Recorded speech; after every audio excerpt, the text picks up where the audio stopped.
वक्त की बड़ी खबर आपको बताते हैं। स्वाति मालीवाल केस से जुड़ी बड़ी अपडेट इस वक्त मिल रही है। विभव कुमार का फोन जांच के लिए भेजा गया है।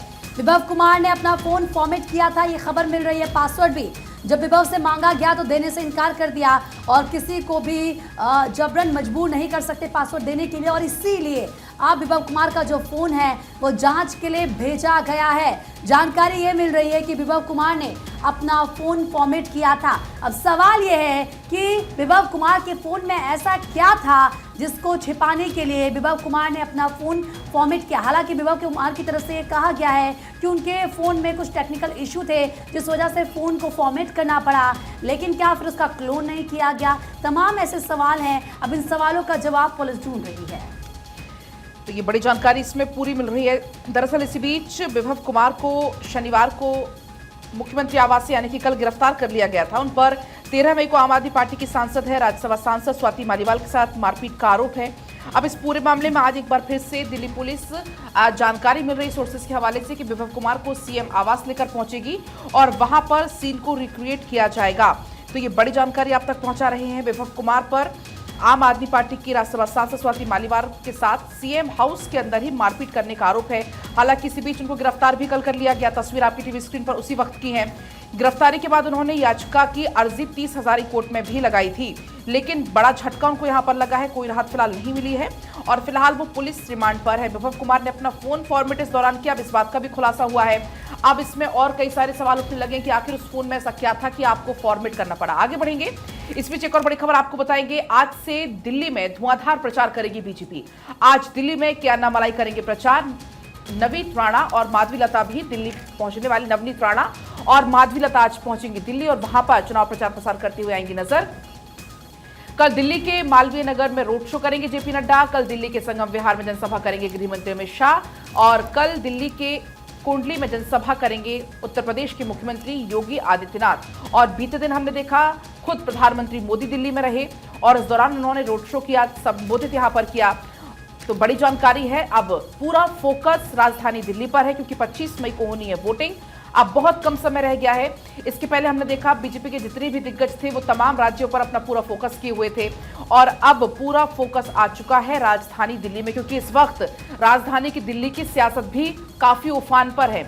आम आदमी पार्टी का घेराव करती हुई बीजेपी नजर आ रही है स्वाति मालीवाल के मुद्दे पर, महिला सुरक्षा के मुद्दे पर। और इस बीच अब चुनावी क्योंकि बहुत नजदीक, ऐसे में जितने भी दिग्गज हैं अब वो करने वाले हैं दिल्ली का रुख और दिल्ली में आज से धुआंधार प्रचार प्रसार करती हुई बीजेपी आएगी नजर।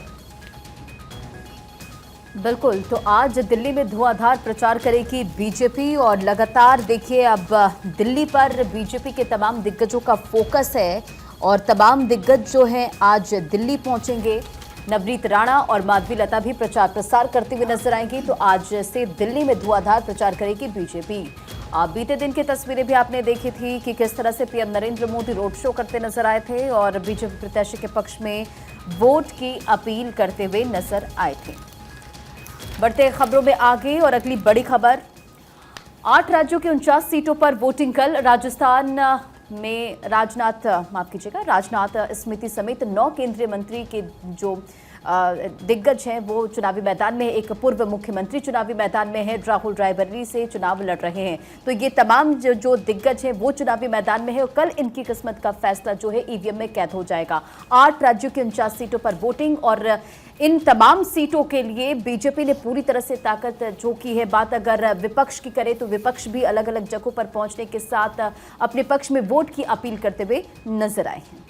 और इस बीच आपको ये भी बता दें कि कौन कौन चुनावी मैदान में, ये भी हमने आपको बताया। भोजशाला में एएसआई के सर्वे से जुड़ी खबर बता दें जिसको जारी कर दिया गया है। एक सफेद पत्थर का अवशेष मिला है, कमल के फूल की आकृति दिखाई दे रही है और 58 दिनों से लगातार सर्वे जारी है। ऐसे में मध्य प्रदेश का ये पूरा मामला जहां पर भोजशाला में एएसआई सर्वे लगातार जारी है, कई सारी चीजें यहाँ से बरामद की गई। 58 दिनों से ये सर्वे लगातार चल रहा है। आपको ये बता दें कि एक सफेद पत्थर का अवशेष इस सर्वे के दौरान टीम को मिला है, कमल के फूल की आकृति दिखाई दे रही है और ये सभी बातें डिटेल में बताई गई हैं। दरअसल मध्य प्रदेश के धार में भोजशाला है और भोजशाला में हिंदू पक्ष के अपने दावे हैं और मुस्लिम पक्ष के अपने दावे हैं। मुस्लिम पक्ष अपने दावे करता है वहां पर, लेकिन अब एएसआई सर्वे वहां पर काफी लंबे दिनों से जारी है और इस दौरान वहां से बहुत कुछ बरामद हुआ है। दरअसल इसमें जानकारी ये है कि आपको बता दें कि भोजशाला में नमाज अदा करते हैं मुस्लिम पक्ष, और उनकी तरफ से भी अपने अलग अलग तरीके के जो है वो सर्वे लगातार जारी। सर्वे में 15 फीट नीचे से एक तलवार भी मिली है, जिसको पुरातत्व विभाग ने संरक्षित कर लिया है, ये जानकारी इसमें मिली है। इसका दावा हिंदू और मुस्लिम दोनों ही पक्षकार कर रहे हैं, लेकिन कमल के फूल की आकृति भी इसमें एक नजर आई है। पिछले 58 दिन से यहाँ पर सर्वे चल रहा है और इसमें तमाम तरीके की जो चीजें हैं वो बरामद हो रही हैं। दरअसल इसमें जानकारी ये है कि ये कहा गया है कि हमारी याचिका अभी लिस्टिंग नहीं हुई है, हमारे वकील लगे हुए हैं, जो भी आदेश आएगा हम उसको मान्य करेंगे। आदेश के तहत जो काम हो रहा है हम उसको सहयोग कर रहे हैं, ये मुस्लिम पक्ष की तरफ से इसमें कहा गया है। तो कौन सी बड़ी बातें किस पक्ष की तरफ से कही गई, ये पलक ने आपको बताया। आगे बढ़ते हैं, बात बीजापुर मुठभेड़ की करेंगे, क्योंकि इस दौरान गिरफ्तारी हुई थी और ऐसे में आपको बता दें कि किस तरीके से ग्रामीणों के वेश में रहती थी महिला नक्सली। गांव में ही छिपा के रखी थी AK-47। पूछताछ में कई राज सामने आए हैं। तो आपको याद होगा किस तरीके से पूरी ये नक्सलियों के साथ मुठभेड़ हुई थी और इस दौरान गिरफ्तारी भी हुई थी, जिसको लेकर खबर सामने ये आई है कि ग्रामीणों के वेश में ही ये जो महिला नक्सली हैं ये रहती थी, उन लोगों के बीच ही वो छिपी रहती थी, जिससे किसी को या सुरक्षाकर्मी को उन पर शक ना हो। AK-47 भी इस दौरान मिली और पूछताछ में कई और खुलासे हुए हैं। दरअसल छत्तीसगढ़ के बीजापुर में नक्सलियों ने जगह जगह पर्चा भी चिपकाए और ऐसे, क्योंकि वहाँ से तमाम खबरें सामने आती हैं, लेकिन इस पूरे मामले में बड़ी अपडेट यह आपको बता रही कि जो महिला नक्सली हैं वो ग्रामीणों के बीच उन्हीं के वेशभूषा में छिपी हुई थी। और अब आगे बढ़ेंगे, एक और बड़ी खबर आपको बताएंगे। बेटे बहू को घर खाली करने का आदेश बॉम्बे हाईकोर्ट ने दिया है। दरअसल बुजुर्ग पिता को करते थे ये तंग, घर का मालिकाना हक पिता के पास है। हाईकोर्ट ने कहा है क्योंकि मालिकाना हक पूरा पिता के पास है तो आप घर खाली करिए। तो बेटे बहू को ये आदेश दे दिया गया है हाईकोर्ट की तरफ से घर खाली करने का। बॉम्बे हाईकोर्ट ने यह आदेश दिया है। दरअसल बुजुर्ग पिता को तंग किया करते थे बेटे और बहू, और इसको लेकर यह हाईकोर्ट ने फैसला सुनाया। बढ़ते खबरों में आगे, और नमो भारत ट्रेन 20 मई से रात 10 बजे तक चलेगी। यात्रियों को मिलेगी सुविधा। अभी नमो भारत का संचालन 34 किलोमीटर तक है और सुबह 6 बजे से रात 8 बजे तक नमो भारत ट्रेन जो है वो चल रही है और समय में बढ़ोतरी करके यात्रियों को सुविधा दी गई है।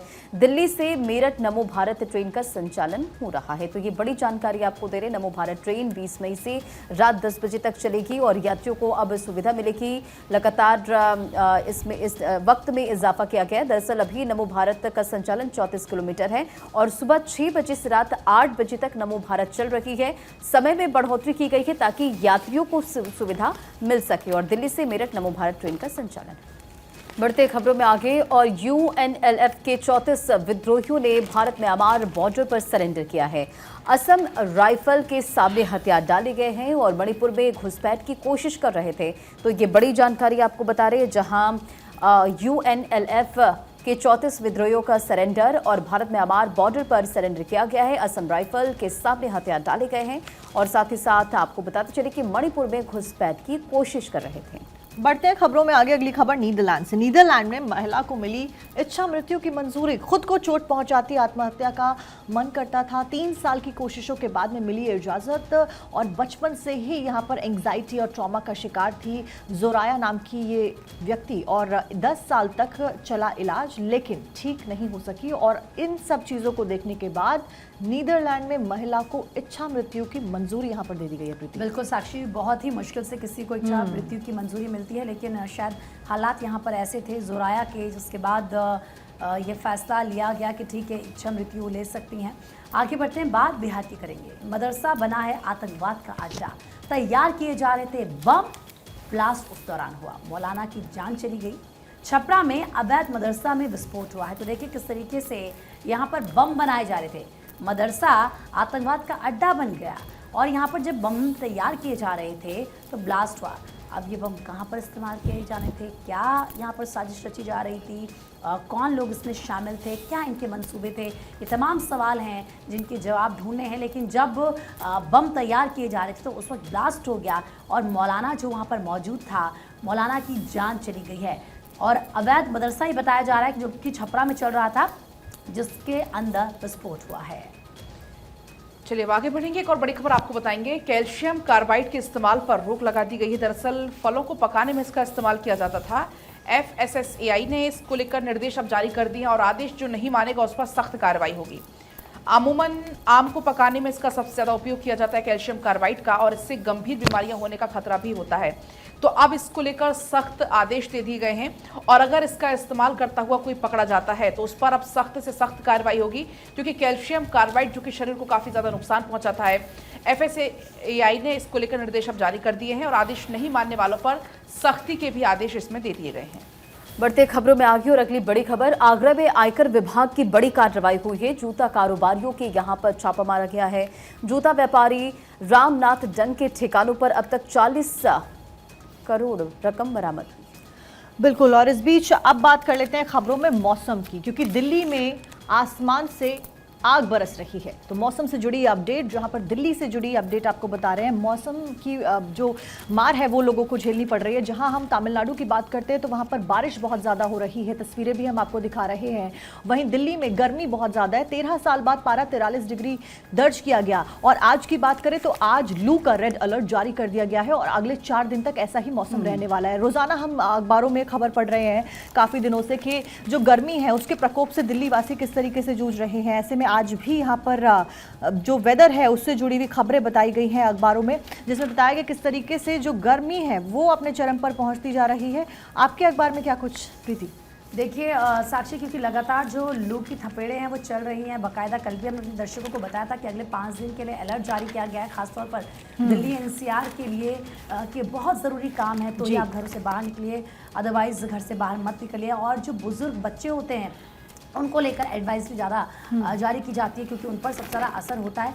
साक्षी कुछ कहना? अच्छा, दैनिक जागरण में हेडलाइन दी गई है फ्रंट पेज पर, इसी सीजन का सबसे गर्म दिन रहा शनिवार और 5 दिन प्रचंड गर्मी रहने वाली ये बात कही गई है दैनिक जागरण में। दिल्ली, हरियाणा, पंजाब, राजस्थान और उत्तर प्रदेश में सबसे अधिक असर इसका देखने को मिलेगा। उत्तर भारत में अगर बात की जाए, राजधानी के कई इलाकों में लू चलेगी। पारा 46 डिग्री से अधिक रहा। अगर शनिवार की बात की जाए, आज के लिए रेड अलर्ट जारी किया गया है। इसके बाद अगले 3 दिनों के लिए ऑरेंज अलर्ट पहले ही मौसम विभाग के द्वारा जारी कर दिया गया है।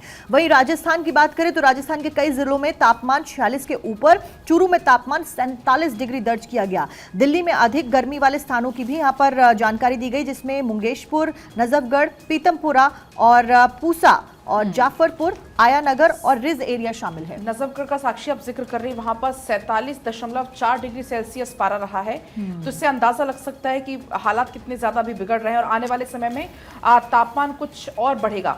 जो देश में इस मौसम में अब तक का सबसे ज्यादा तापमान रहा है 47.4 डिग्री सेल्सियस। इसके अलावा हरियाणा का सिरसा, जिसका भी आप जिक्र भी कर रही थी, 47.1 यहाँ का रहा है पारा।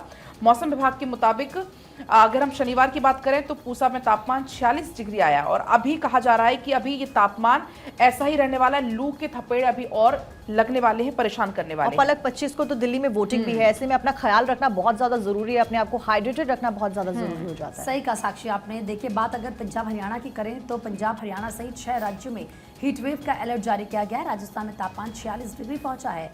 बच्चों बुजुर्गों के लिए हो सकता है ये खतरनाक, क्योंकि हीट वेव जब चलती है तो अपने साथ लोगों को बीमार भी कर देती है। लू लगने से तबीयत बिगड़ जाती है, आपने देखा होगा डिहाइड्रेशन हो जाता है, खासतौर पर बच्चे और बुजुर्गों को, क्योंकि इम्यून सिस्टम बहुत ज़्यादा वीक होता है। इसीलिए कहा जाता है कि घरों से बाहर तभी निकलिए जब बहुत ज़्यादा ज़रूरी हो, अदरवाइज़ आप घर में रहिए, क्योंकि छोटे बच्चे जिद करते हैं कि बाहर खेलने जाना है। तो ऐसे में उनसे कहा गया है कि अपने बच्चों को, और प्रीति, ज्यादा गर्मी में तो वॉक करने की भी सलाह नहीं दी जाती डॉक्टर्स के द्वारा, इसलिए इंडोर योग बेहतर ऑप्शन हो सकता है। बिल्कुल, और आप और रंजना तो लगातार हमारे दर्शकों को बता ही रही हैं कि कैसे योग के माध्यम से बेहतर आप रह सकते हैं। तो मुझे लगता है योग करके अपना ख्याल रखा जा सकता है। पलक, आगे बढ़े। बिल्कुल, और आगे बढ़ेंगे। एक और बड़ी खबर आपको इस बीच बताएंगे। IDFC फर्स्ट बैंक और IDFC लिमिटेड का मर्जर होगा, ये जानकारी है। बैंक के शेयर होल्डर्स ने विलय को मंजूरी दे दी है। NCLT भी इसको जल्द अप्रूवल दे सकता है। तो ये बड़ी खबर है, बड़ी जानकारी है। IDFC फर्स्ट बैंक और IDFC लिमिटेड, इन दोनों को मर्जर की जानकारी मिल रही है। NCLT भी इसको जल्द अप्रूवल दे सकता है, ये खबर है। बैंक के शेयर होल्डर्स ने विलय को मंजूरी दे दी है। बढ़ते हैं खबरों में आगे, और ICICI बैंक के पूर्व चेयरमैन का निधन, नारायणन वाघुल का निधन, और चेन्नई की अपोलो अस्पताल में उन्होंने आखिरी सांस ली। आधुनिक भारतीय बैंक का उन्हें जनक कहा जाता था। तो ये बड़ी जानकारी आपको दे रहे, जहां ICICI बैंक के पूर्व चेयरमैन का निधन हो गया है, और नारायणन वाघुल का निधन, चेन्नई के अपोलो अस्पताल में उन्होंने आखिरी सांस ली। और आगे बढ़ते हैं कनाडा से खबर। कनाडा में बदली माइग्रेशन की नीति का विरोध किया जा रहा है। दरअसल विरोध में तमाम जो छात्र हैं वो सड़कों पर उतरते हुए भी नजर आ रहे हैं। एक सप्ताह में ये प्रदर्शन लगातार चल रहा है और इसकी वजह से अब विरोध देखने को मिल रहा है। जो नीति बदली है उसको लेकर ये विरोध देखा जा रहा है। बिल्कुल साक्षी, आपने सही कहा, विरोध की तस्वीरें भी क्योंकि सामने आई है। एक हफ्ता हो चुका है ऐसी विरोध की तस्वीर। लेकिन चलिए अब आगे बढ़ते हैं और कुछ इंटरेस्टिंग और ऐसी खबरें आपको बताते हैं जिनसे आपका दिन बन जाएगा, क्योंकि हम इस सेगमेंट में उन खबरों की बात करते हैं जो हट के होती हैं। और देखिए, सबसे पहले मैं आपको बताती हूँ, दिल्ली से हर दिन फ्लाइट से अयोध्या पहुंचती है रामलला की पोशाक। सुबह 6 बजे रवाना करते हैं फ्लाइट से पोशाक को और रोज़ नई डिज़ाइन इस पोशाक में होती है ना। बहुत इंटरेस्टिंग खबर, क्योंकि रामलला के दर्शन हम आपको रोज़ सुबह सुबह करवाते ही हैं। और ऐसे में जब उनकी पोशाक की बात आती है तो हर कोई काफ़ी ज़्यादा उत्सुक होता है कि कहाँ पर रामलला की जो पोशाक बनती है, किस तरह का डिज़ाइन होता है, कौन उन्हें तैयार करता है, कैसे ये आती हैं। तो हर दिन एक नई पोशाक तो वो पहनते हैं, लेकिन ये पोशाक जो होती है वो राजधानी दिल्ली से फ्लाइट से अयोध्या पहुँचती है। सुबह 6 बजे ये रवाना होती है, जिसके बाद रामलला इनको पहनते हैं। तो देखिए, अयोध्या में राम मंदिर में प्राण प्रतिष्ठा के दिन से ही रामलला रोज़ नई पोशाक पहन रहे हैं। ये पोशाकें रोज़ दिल्ली से फ्लाइट से अयोध्या पहुंचती हैं और हर दिन सुबह 6 बजे कार्यशाला से रवाना इनको किया जाता है। इन्हें तैयार करने में जुटी टीम सुरक्षा बलों के घेरे में इन्हें लेकर आती है। पोशाक मंदिर को सौंपी जाती है और टीम उसी दिन वापस लौट जाती है। ये वस्त्र भगवान अगले दिन धारण करते हैं। जैसे आज ये कपड़े उनके गए हैं, पोशाक गए हैं, तो ये अगले दिन वो पहनेंगे, क्योंकि सुबह सुबह स्नान रामलला करते हैं, उसके बाद उनको नई पोशाक पहनाई जाती है। उनका पूरा रूटीन होता है। रामलला को रोज़ नए डिज़ाइन के वस्त्र पहनाए जाते हैं और उन्हें खास बनाने में 10 लोगों की टीम लगातार मेहनत करती है। सोचिए, 10 लोगों की टीम है जो रामलला के पोशाक को तैयार करती है और ये जिम्मा मंदिर ट्रस्ट ने दिल्ली के डिजाइनर मनीष त्रिपाठी को सौंपा है। वे बीते 3 साल से श्री राम के परिधान बना रहे हैं। और देखिए, तब मनीष की टीम पुराने विग्रह के लिए वस्त्र बनाती थी, लेकिन मनीष अब बताते हैं कि टीम के सदस्य सुरक्षा बल के जवानों के साथ अयोध्या के लिए, जो कि पहली फ्लाइट मिले उससे वस्त्र उनको लेकर जाते हैं। और जो पोशाक तैयार किए जाते हैं उनमें खास डिजाइन होता है, ध्यान दिया जाता है। भारतीय संस्कृति परंपराओं का भी इसमें पालन किया जाता है। अच्छा प्रीति, हम अलग खबरें क्योंकि बता रहे हैं अखबारों में, दैनिक जागरण मेरे पास है इस बीच। दैनिक जागरण में खबर बताई गई है, आपने लोगों को डिग्री लेते हुए देखा होगा, लेकिन एक बिल्ली को डिग्री दी गई है। यहाँ पर बताया गया कि बिल्ली को यूनिवर्सिटी से मानद डिग्री दी गई है। वॉशिंगटन एजेंसी की तरफ से ये खबर बताई गई है दैनिक जागरण में। इसमें बताया गया कि अब तक आपने छात्रों को ही यूनिवर्सिटी से डिग्री लेते हुए देखा होगा, लेकिन अमेरिका में वर्मोंट स्टेट यूनिवर्सिटी ने मैक्स नाम की एक बिल्ली को डिग्री दे दी है। अब वो क्यों दी है ये भी जान लीजिए। यूनिवर्सिटी ने प्रबंधन के अनुसार यहाँ पर मैक्स यूनिवर्सिटी के मुख्य प्रवेश द्वार के पास में बिल्ली हमेशा बैठी रहती थी। अपने दोस्ताना व्यवहार की वजह से जो छात्र थे, जो स्टूडेंट थे, वो बिल्ली के साथ में रहते थे और ये छात्रों के साथ में खेलने के साथ साथ उनके साथ सेल्फी पोजेस भी देती थी। कैंपस टूर में भी शामिल होती थी ये बिल्ली और उसको बहुत पसंद था। यूनिवर्सिटी ने कैंपस कम्युनिटी में मैक्स के योगदान यानी कि बिल्ली के योगदान को देखते हुए उसे यहाँ पर डॉक्टर ऑफ लिटिल एचर की मानद डिग्री से सम्मानित किया है। यूनिवर्सिटी के पूर्व छात्रों ने इंटरनेट मीडिया पर मैक्स को बधाई देते हुए अब उसकी तस्वीरें भी साझा की हैं। बहुत ही इंटरेस्टिंग ये खबर साक्षी आपने बताई, और जैसे कि मैं और पलक भी मुस्कुरा रहे हैं, वैसे मुझे लगता है हमारे तमाम दर्शक भी मुस्कुरा रहे होंगे, क्योंकि बिल्ली के तो हो गए यहाँ पर मजे।